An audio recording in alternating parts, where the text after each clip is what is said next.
You're listening to Operant Innovations, a podcast brought to you by ABA Technologies. This month on Thought Leaders, we are speaking with Dr. Darnell Lattal as she talks about her history and how she became one of the first women in the field of organizational behavior management. So without further ado, Dr. Darnell Lattal. Shauna, you just asked me, how did I get into this field of behavior analysis and what was my journey along that path? I never intended, if one has such driven things in life, to become a behavior analyst.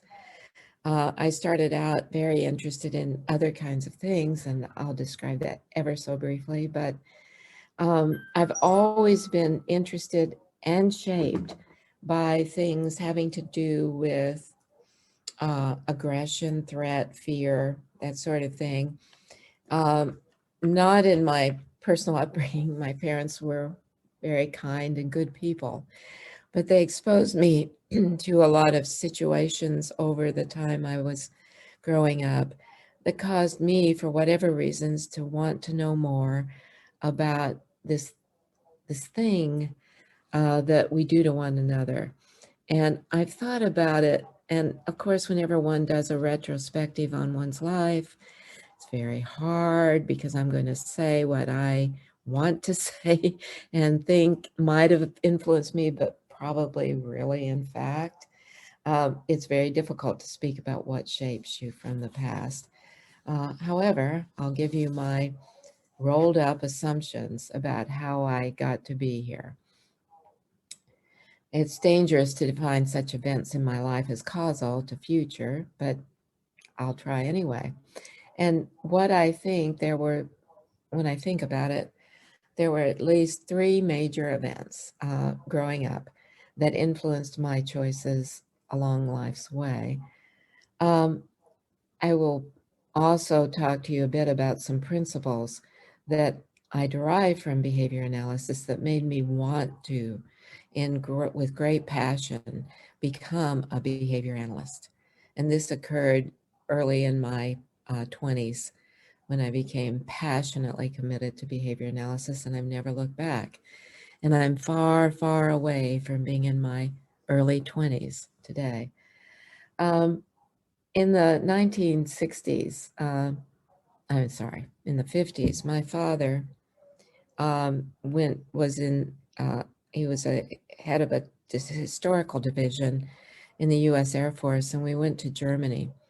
And during those 4 years in Germany, he was doing a history of the German Luftwaffe, which was the Air Force, during World War II, and some of the things they did, and also exploring their rationale, their rules of conduct, what led them as military officers to do some things that, looking back, they all expressed great horror about being associated with, but in fact did do some things that do this.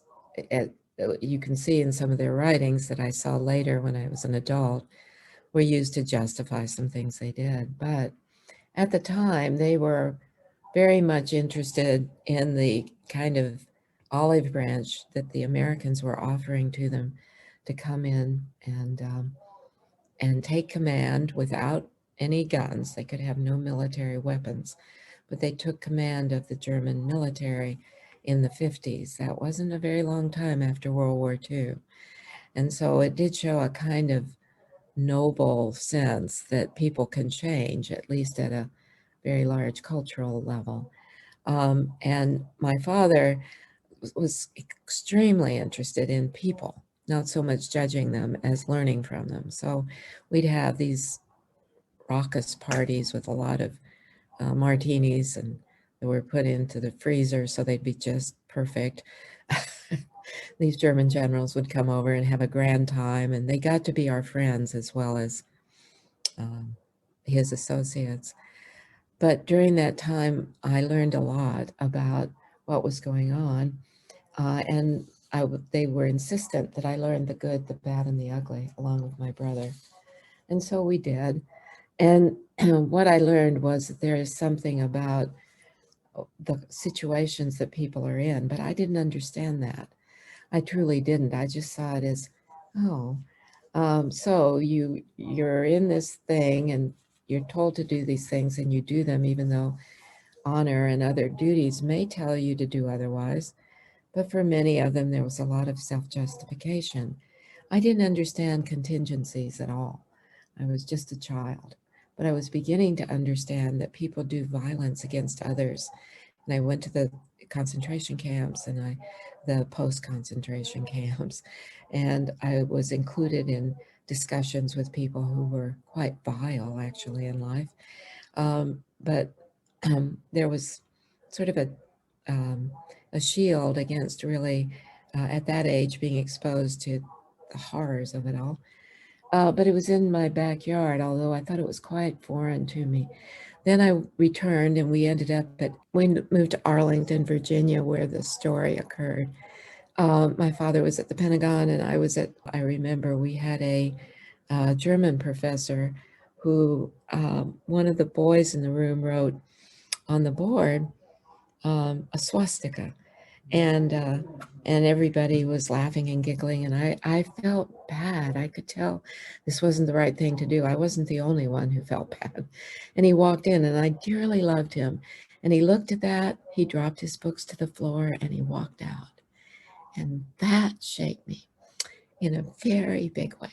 And I thought, wow, we do bad things to one another still by attribution. I only learned later that attribution is one of the things that as behavior analysts we have to look very carefully at. We have to look at what it means to others when we introduce such symbols of hate. He came back, he survived, I survived.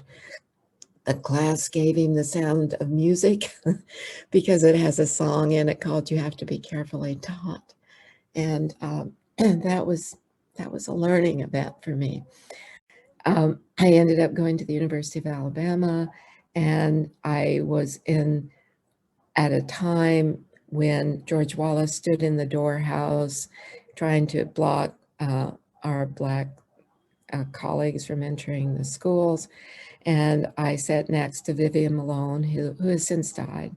She was the first Black woman to enter. And when I went into my economics class, I was told I had to sit in the row behind her or in front of her, or if I chose to sit beside her, I had to sit there the whole class. Oh, I wasn't given permission to sit beside her.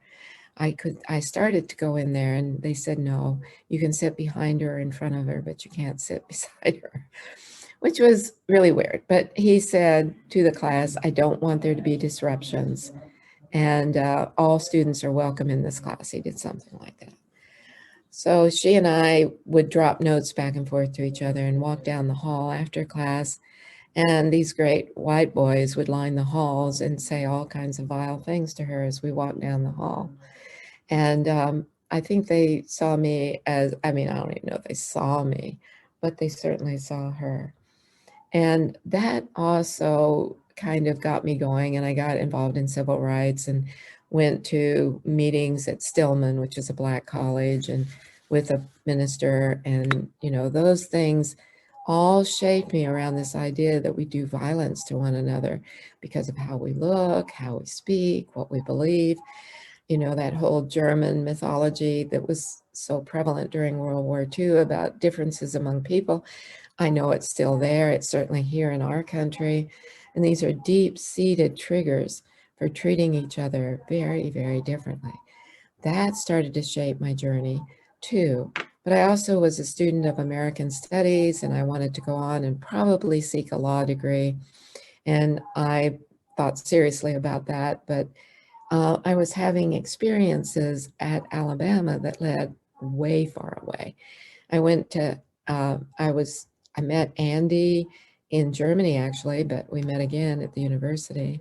And at the university, I was only vaguely interested in psychology, but I needed summer employment. So I went to a camp for, quote, emotionally disturbed children in the mountains and learned a lot. I learned about behavior analysis because we were in the very beginnings of using token economies, of shaping environments, of making swimming contingent on toothbrushing, which my husband wrote up, one of his first studies. And, you know, we had a great time. I learned a lot, and I married him right before I graduated, which was kind of one of those dumb things you do, but you can't wait. And so we did. And right after that, I went off to Anna State Hospital, where Ted Ione and Nate Azarin were doing the first seminal study on what happens if you take away all the psychotropic meds, if you put these highly diagnosed individuals, schizophrenia, paranoids, all these various definitions of psychosis, and you put them together with no meds, but you use contingencies of reinforcement. I got to go in briefly with Ted Ione with a clipboard and try to record events, but I was working in something called, I think it's recreational therapy at the time, as just there. They found a job for me and I was doing that. But I got to go see the ward. I got to talk to Ted at length. He became later a very dear friend of mine, much later, but then he saw me as a student learning. So I was introduced to what we could do. And I went on from there to Johns Hopkins for my next course of study. And while there, I worked at the Verbal Conditioning Laboratory, which is now well known for what it does in behavior analysis. I worked with a fellow named Phil Drash, an old-time behavior analyst will know him.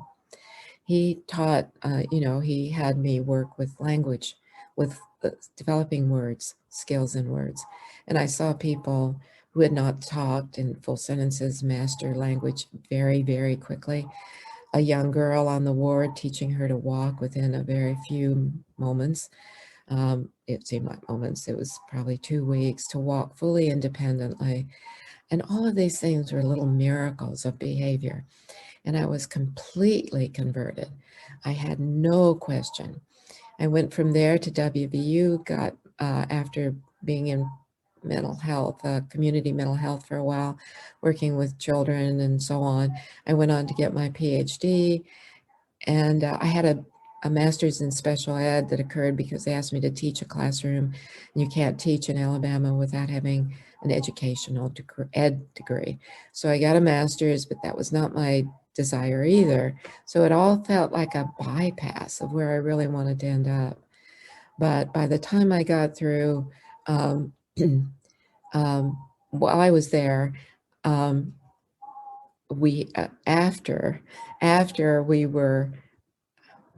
was at Johns Hopkins while Andy was in the Army during Vietnam. We moved to his first job, his postdoc, and then his first job. His postdoc was in California. His first job was at WVU, West Virginia University. I fiddled around thinking I still wanted to be a lawyer or a historian. So I was still messing, even though I'd had this conversion experience at Anna State and other places. I applied to history, and the dean or the chair said, women don't do much in this field. It was very depressing after Johns Hopkins, but probably it made me totally uninterested. Actually, there was a lot of reasons I wasn't interested. But aside from that, I decided that I really did want to pursue psychology. At the time, there was no behavior analysis degree. It was inside a psych department. Luckily, I was at the hotbed of radical behaviorism in the 70s and 80s. When I went back to school in the late 70s, I got my PhD in this hotbed of radicalism, became further converted, and decided this was a very noble purpose. And I could indeed begin to understand why we do violence to one another, why we use threat and fear. What is it about our environments and about learning that conditions us to respond in this way? I then went on, did a couple other things in the clinical world, and after that, I went to the university, was in the office of the president, did a lot of things around promotion and tenure and miscellaneous stuff, just kind of trying to figure out what I was going to do.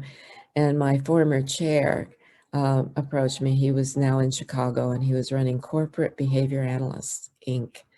He said, "Hey, Darnell, why don't you come join us? You'll have fun." And I said, "Pooey on business," more or less. You know, I was a long-haired liberal, and I really thought, are you kidding me? Do I want to reinforce that stuff? But of Well, course, this is what I was waiting for. I was like, well, I've always known you for the business side. Yeah, well, then this was How did you very get late. This this? was late. This was late in my life, and I suddenly discovered business is run by people too. It was one of those eye-opening events. But anyway, I did join them. I had a wonderful time. It was just the three of us. Linda Hayes joined us. Parrot Hayes joined us briefly. It wasn't exactly her thing, I think, so much, but we had a great time together. And then we had a couple of miscellaneous other folks along the way. And then something was happening right in Morgantown where we were living, and Andy was teaching, and that was the continuous learning group. There were 7 of us who joined at the very beginning of the CLG event at a place in Morgantown to form it. And from that, I stayed with them and worked with CLG for several years, many years. During this time, a friend of mine who I had known at WVU was now at Aubrey Daniels International. And he said to Aubrey, "You've got to interview her. She'd really be good. Bring her down." So that was the story of how I got down to Aubrey. What he said, he called me on the phone, and this is the way Aubrey does things. He said, "Hey, I hear you might have interest in working with us." "I might, Aubrey." "Well, why don't you come on down and start doing that?" I said, "Well, do you want to interview me?" And he said, "I don't need to interview you. You come on down. We'll see what happens." So with some trepidation, I quit my job at CLG. I was traveling all the time, though, spending months and months in California. It wasn't exactly being home with hubby and children who I had at that time. So it wasn't necessarily going to be too much different. And I flew down there and interviewed with Aubrey, and he and I were like ships passing in the night. We had very different views of what behavior analysis was all about. We really didn't communicate at all, but he said, "Hey, why don't you take over our strategic consulting?" And I said, "Oh, okay." I said, "Are you sure you want me to do this?" And he said, "I have no idea, but let's try." So I did it, and it worked out, and other things happened along the way. And he asked me to be president and CEO. I spent 14 years in that position, having been with him for 2 before that. And so it was a long experience with Aubrey. It was a wonderful, rich experience. His mantra was positive reinforcement, R plus. And he, technically he got a lot of abuse from people in the field. But what he meant was, if we're in positions of authority or control, we want to ensure that those who manage others do so with the understanding that the way you get discretionary performance is through positive reinforcement. So that's what he really meant by it. And he meant, of course, that at times you have to, use negative, you have to use threat and fear sometimes, not necessarily deliberately, but you have to say, do you need to do this or else, that kind of thing on rare occasion. He would try to set the occasion, though, for seeing what they were doing, and instead of assuming that it was driven by some kind of trait or state, say, you need to do more of X, and X will bring you to Y. And one of my mantras was always, it's not your intention that I question, it's your effect. And that kind of strategy around looking at how can you use your behavior to shape the way people see you so that it's more positive over time, moving away from conditions of threat and fear.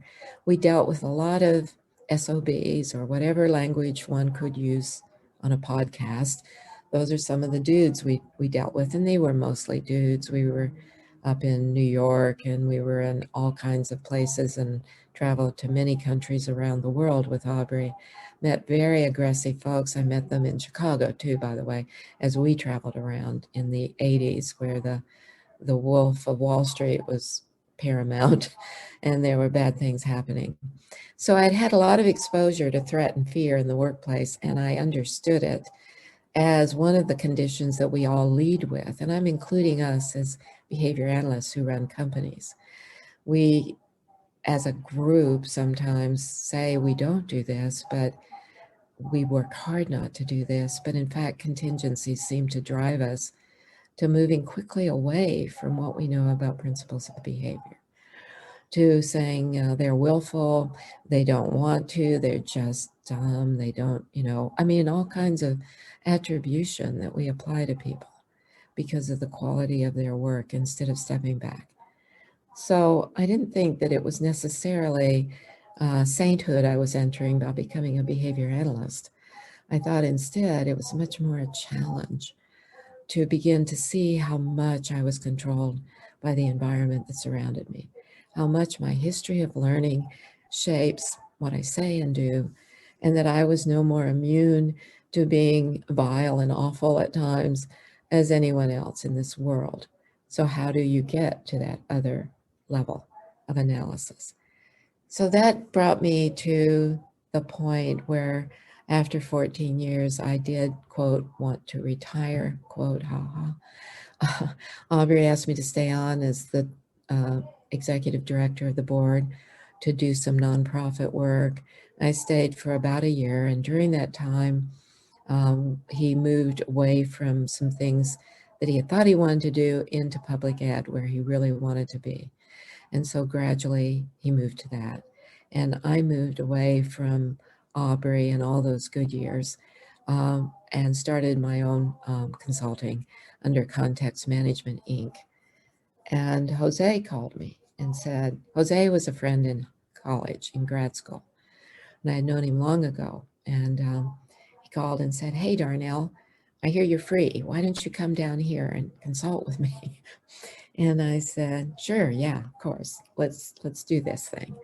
And that grew from casual consulting around some issues of the structure of the company to a longer term commitment to finally him asking me in March of 2020 to be the CEO and later the president after he died of ABA Technologies. It's been my honor and privilege to be here. And that's where I am today. And what I see this place as is one of those places where all these streams of influence come together. Because what ABA technology does is attempt to affect future behavior through the training of exceptionally well-versed behavior analysts and practitioners in business and other areas that we might go into, in the roots, in the understanding of, if anything, the effects of consequences on our own behavior, but on the conditions that surround us. And I thought, here's a place where maybe over time I can do more directly in the area of how we punish and reward people. So that was that. That's my journey up to that point. Bringing it full circle, too, back Full to kind of circle. what you started, why Yeah. you started coming into the field. Yeah, why I started, never lost that. I often felt that I was a bit afloat in this refined world of behavior analysis. I am, after all, married to an EAB type who is extremely alert to every nuance of the evolution of this field. And it's been a great education. In fact, he's teaching a class in another room right now on the history of behavior analysis.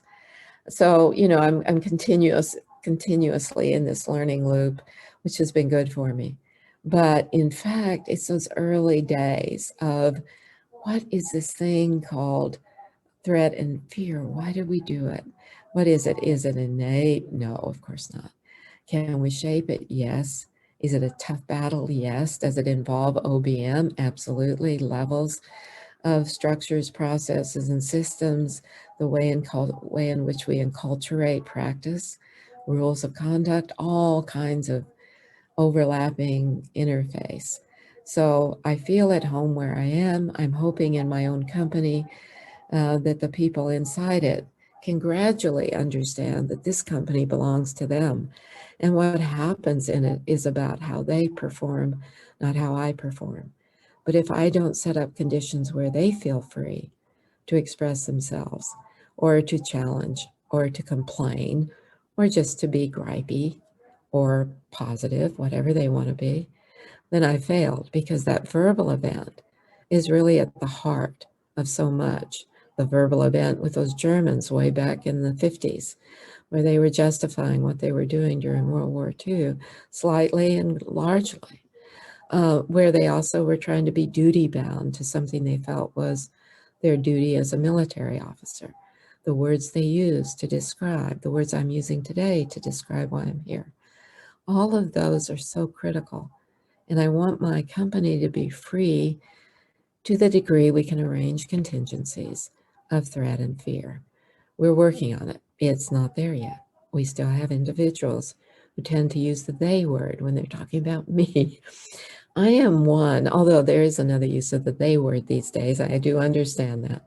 But they're really talking about the company, and the company is me, with a couple of others who are trying to shape and guide it, but it's no more than the individuals.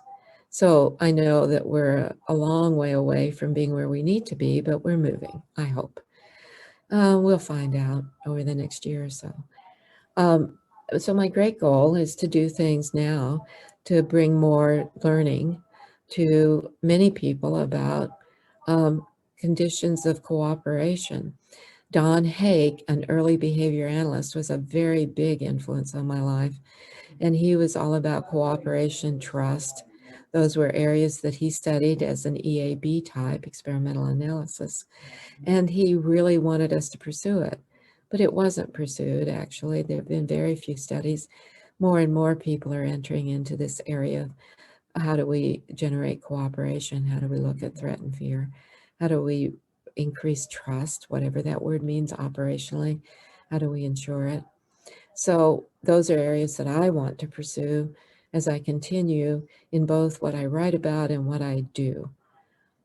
Which brings me to some of the things that I believe are kind of core to what I see as principles that I believe are essential.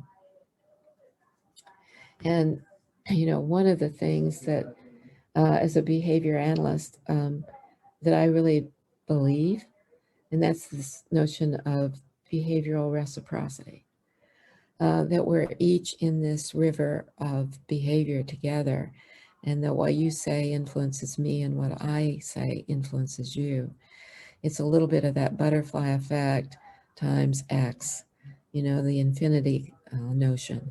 So that some small expression that's said, and I think, oh, isn't that clever? Andy and I used to think we invented the word rugrats when we were talking about our children. But in fact, rugrats was everywhere. We just didn't hear it. And we thought it was so cute, little rugrats running around. No, no, no. We're shaped by so many things of behavior that shapes our language, shapes the way we see our world. And so, reciprocity seems central. It's one of my concerns of today that I'll talk about later, too, by the way. And, one of the great sayings that I really love is one by Martin Luther King. And he said, our destinies are tied together. For some strange reason, I can never be what I ought to be until you are who you ought to be. We're all caught in an inescapable network of mutuality, tied in a single garment of destiny. And whatever affects one directly affects all indirectly. I believe that so much today when I look at our social fabric. And I see us still struggling with those issues of civil rights from way back when I'd have to sneak down in the bottom of a car because the KKK ended up putting a burning cross in one of my friend's lawns as she was dropped off at her house. It was Tuscaloosa after all. It was the headquarters of the KKK, and dumb me, I just thought I was on a casual, deep, dark night journey. I didn't understand danger in any classic sense. Most of us didn't. We were, after all, well-intended, good folks.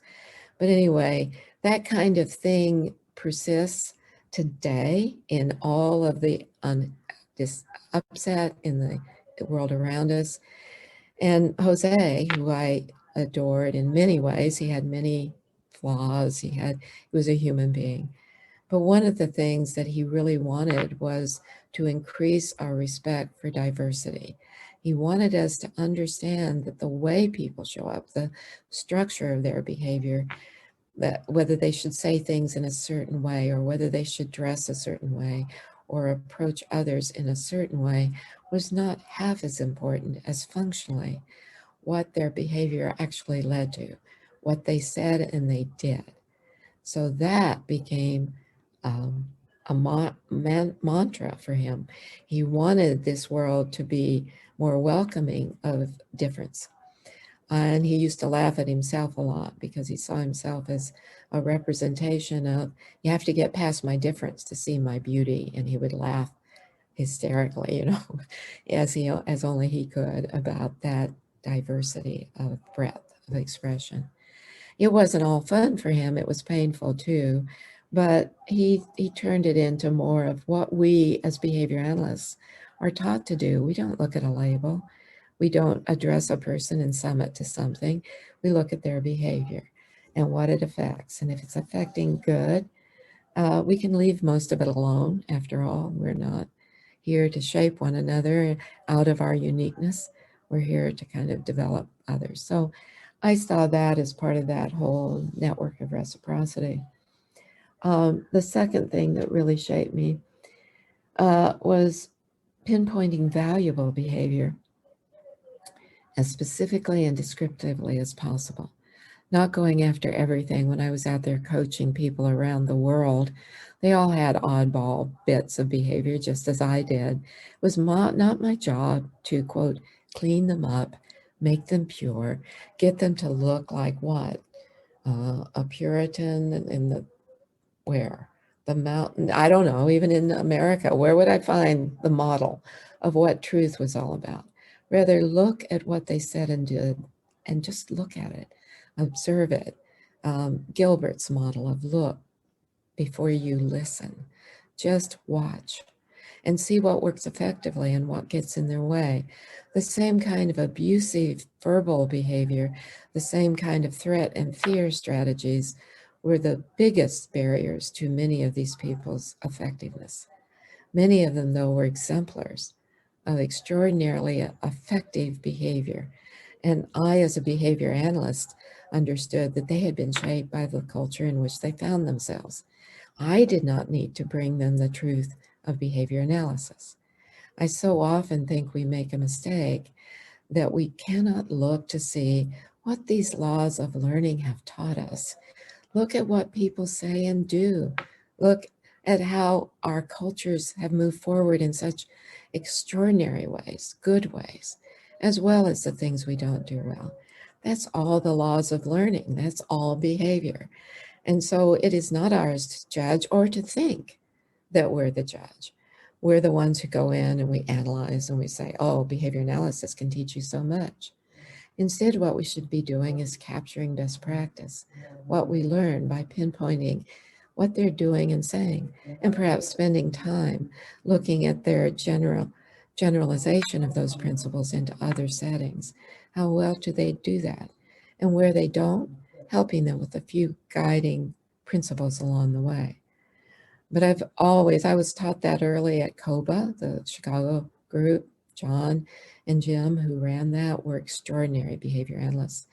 And they never wanted behavior analysis to get in the way of change. They never wanted us, with our big hearts and great certainty of what we had to offer, getting in the ways of what we actually saw.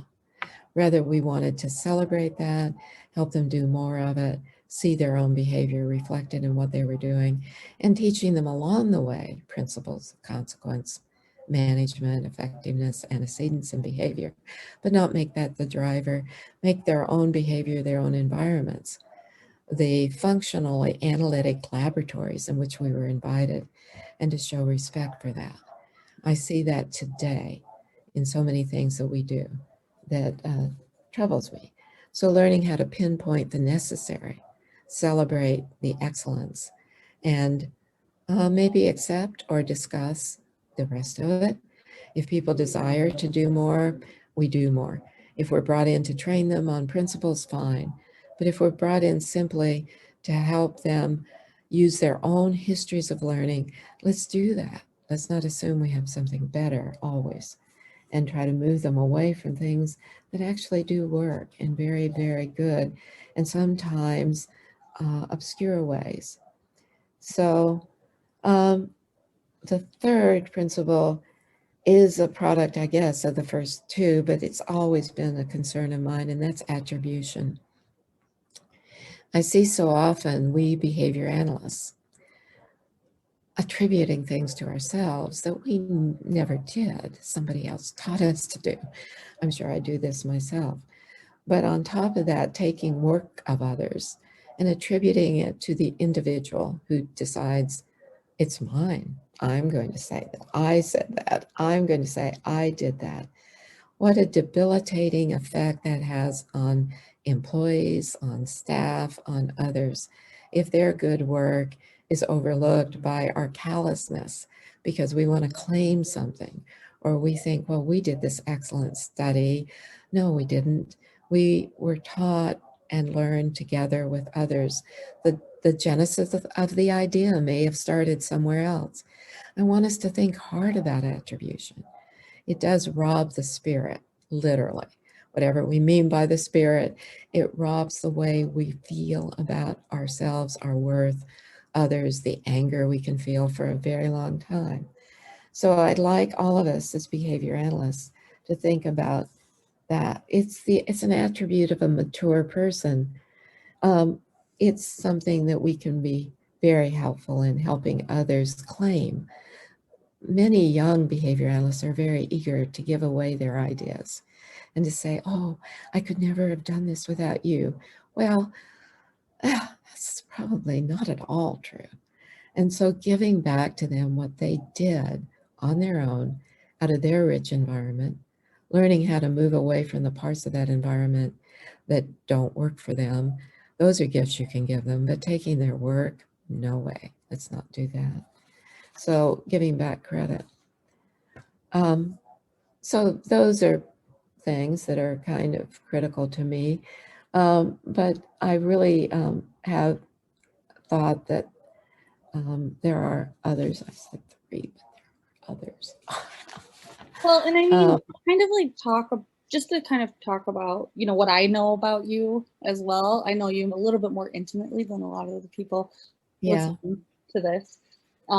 But one thing too that I've always wondered about, especially with how you got into, more of the consulting OBM world. And you even mentioned too, you're like, well, they were mostly dudes, especially they were back then. Dude. Yeah, they were men. And that's one thing that I always wondered about too, is because my demeanor and your demeanor are two completely different things. I am sure. I know that. And I always wondered too, is how did you, like, you kind of came into this field and conquered this field that was full of men back in the day when a lot of women were not doing that. That's right. Yeah. So that's one thing that I've always, wondered even more about is, was that difficult? No, it wasn't difficult at all. It wasn't. The first event I went to as an OBMer was in Princeton at something called the Scandian Hotel, I believe. And the group out of Chicago was running a workshop or a discussion group with a bunch of leaders, and they wanted me to come in, fill in the blanks on some subject. And I remember coming into the room and they were all dudes, literally. And they would say things like, you smell so good, all that kind of stuff. Or, wow, John, well, I was skinny and young and whatever. But the thing that I remember was that I just didn't think about that. I never thought of myself as a sexual being, quote. I mean, I did, but not there. I thought of myself as kind of a colleague, And I just used words. I talked, I educated, I confronted, I was direct with them, clear, immediate, direct, and it worked. And I was in all my life's ventures. I am this to this day. I'm indirect at times when I want others to come forward. I try to support others in getting there so they can be the person that people reference or go to. But I've never been afraid of those kinds of I never even thought about it. I know that I probably did. I knew that there were a lot of, um, bad dudes.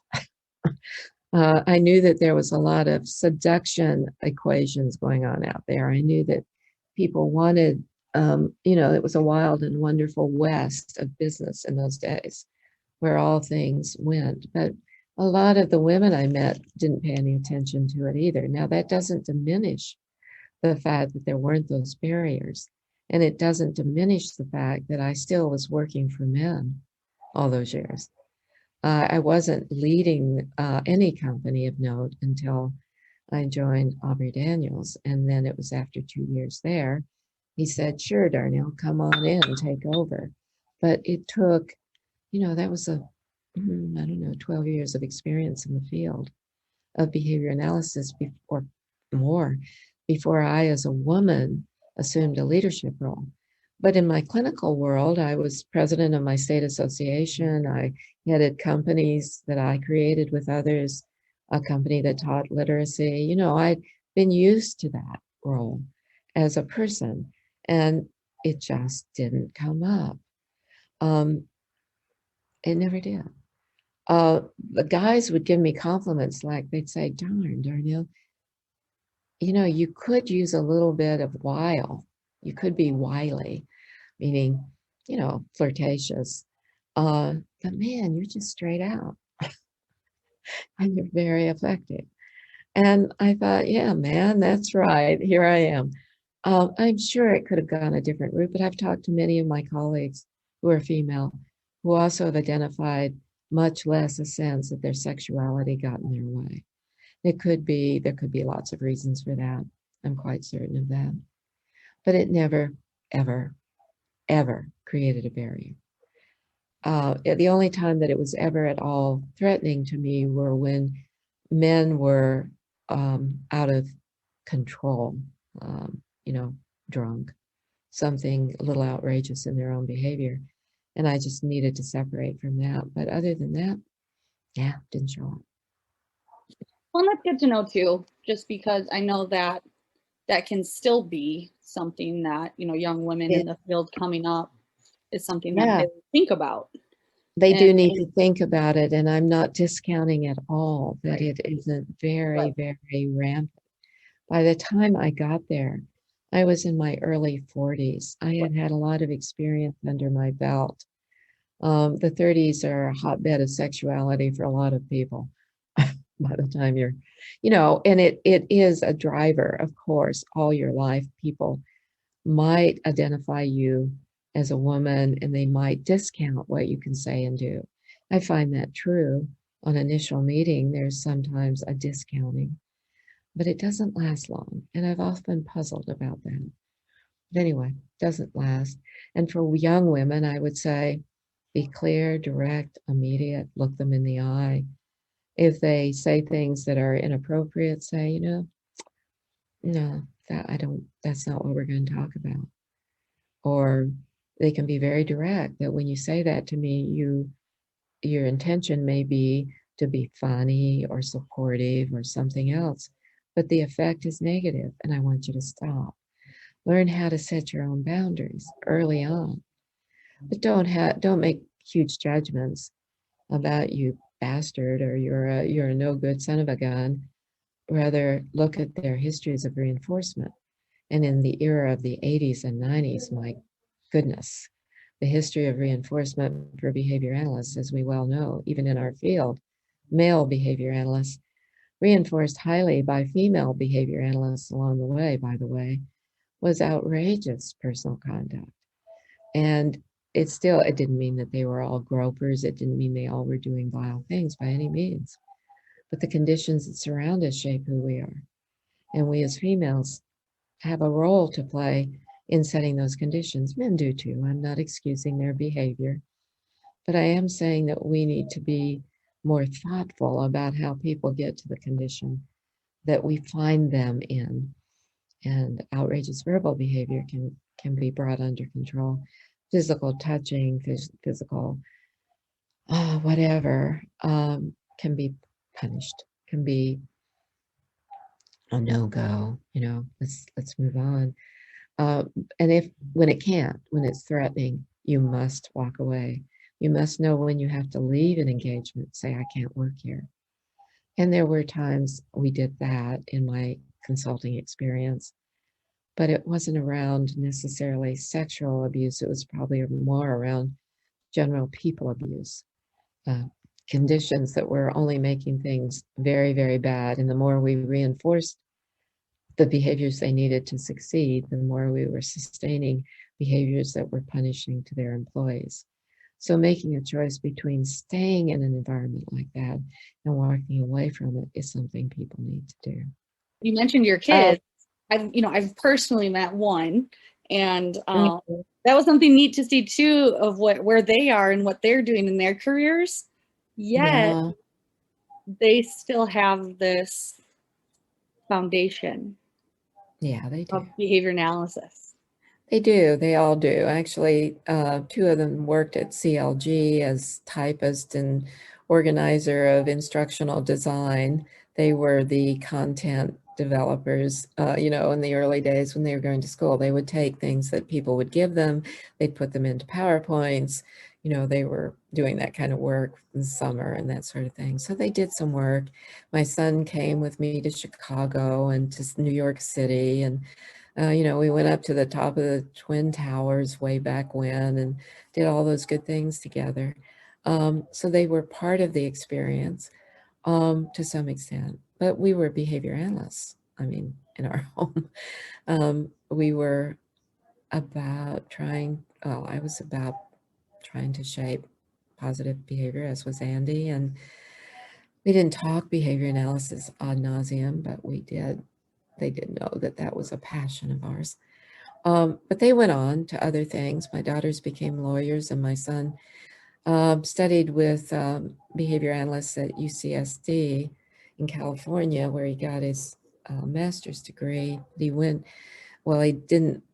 He got it, but he moved on to University of Pennsylvania, where he studied biology and behavior with some very famous behavior analysts and research biologists, and is now a neuroscientist. He's not a neuropsychologist, he's a neuroscientist, and he studies learning, and he does a lot of work with brain and behavior.